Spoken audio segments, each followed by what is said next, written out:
But wait a moment. Do I hear the clinking of rum bottles? The buckling of swash?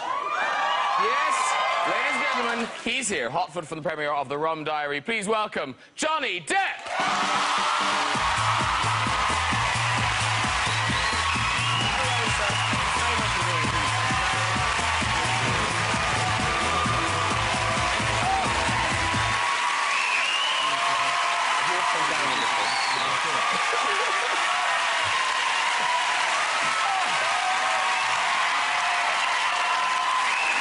Excited.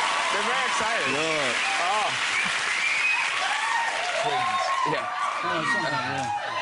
How are you, sir? I'm fine, thank you.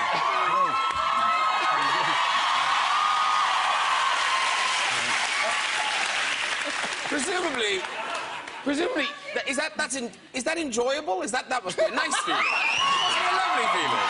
Well, it's never expected. It's sort of a, yeah, no, it's a pleasure, yeah.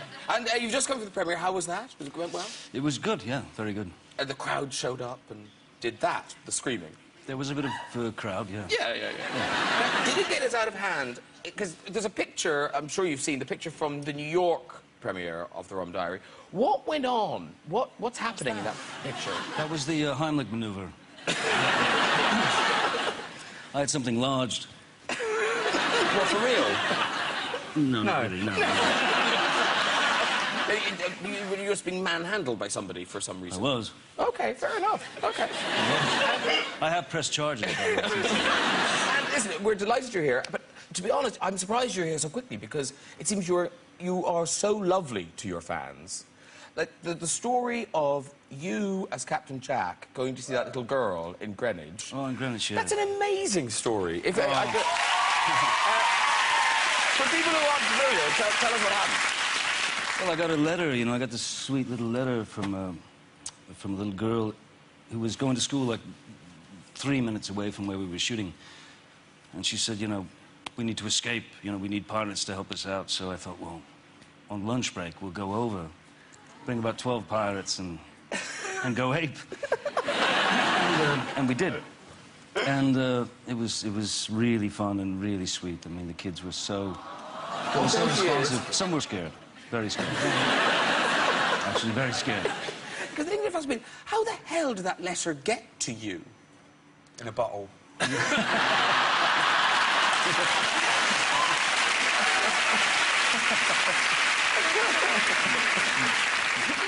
Right, let's talk about The Rum Diary.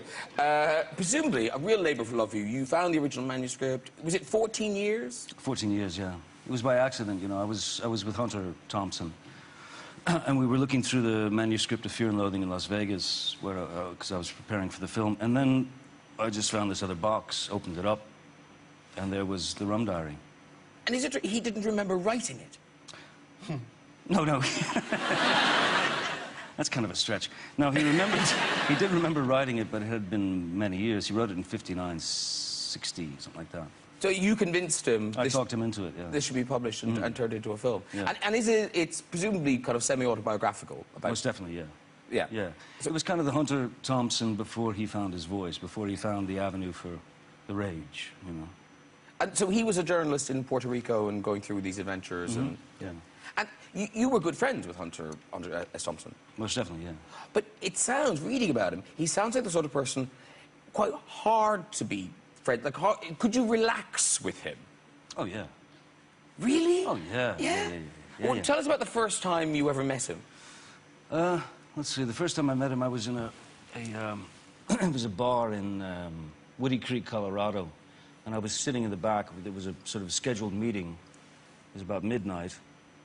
And I was sitting in the back of this bar, and suddenly the front door opened of the bar. I was way in the back, and I saw sparks, these hideous sparks that were kind of everywhere. And then I realized as he came closer, the sea was parting. People screaming, hurling themselves out of the way, and he basically, in his left hand, he had a 3-foot cattle prod, and in his right hand, he had a taser gun. And the next thing I heard was, "Out of the way, you bastards!" And the sea parted, and he arrived. And then we shook hands, and then we went back to his house and built a bomb. And I shot it with a shotgun. And it went off. Yeah. Yeah. You built a good bomb. 80-foot fireball, yeah, huge. See, it does sound like fun. Nitroglycerin and things like that. Yeah, I mean, it sounds like fun, but again, I wouldn't relax. I think... I wouldn't sleep in that house. You slept in the house, It wasn't a council house. Where was it? It was in the middle of nowhere, Yeah, pretty much. I was going to invite you back to mine after this. I think I'd be disappointed I don't let you blow anything up. No, I can bring things to blow up. Oh, actually. Do come. Strap something to the cat. And Hunter... Look what the cat's brought him. He's only showing Depp. He looks so big in the house. Yeah. And when he died, the ashes thing, was that your idea? Were those his wishes? Was that in his will? That was his last wish. What Hunter wanted was to be blown out of a 150-foot cannon. and shot into the stratosphere. And I think he knew that I was the only one stupid enough to make that happen. And I did. And did it work? Oh, yeah.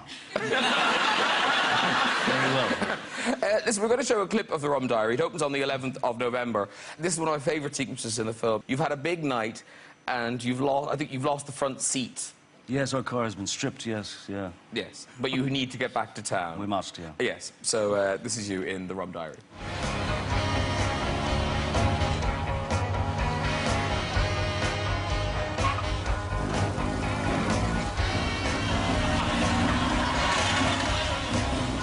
What's that? There's too much weight on the axle. Try and move forward a bit. Are we late? I'm gonna be a week late. What are you doing, Scala? I suddenly realized how much I like you. What do you mean, what am I doing? There's something wrong with the axle.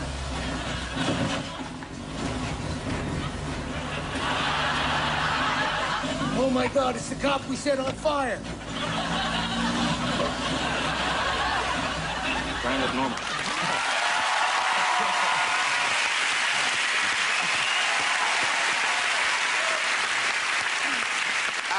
I mean, it's a very funny film, but it's a romantic film. She is so beautiful. Amber Heard. Amber Heard. Yeah, it's like a sort of a callback to, like, you know, the old school movie stars of, you know... She's nearly as beautiful as Carey Mulligan. Nearly. She's right on the verge. Yeah. On the verge. They're neck and neck, are they not? I walked into a room with Amber Heard last week and I almost fell over. I couldn't look her in the eye. She's sort of blinding.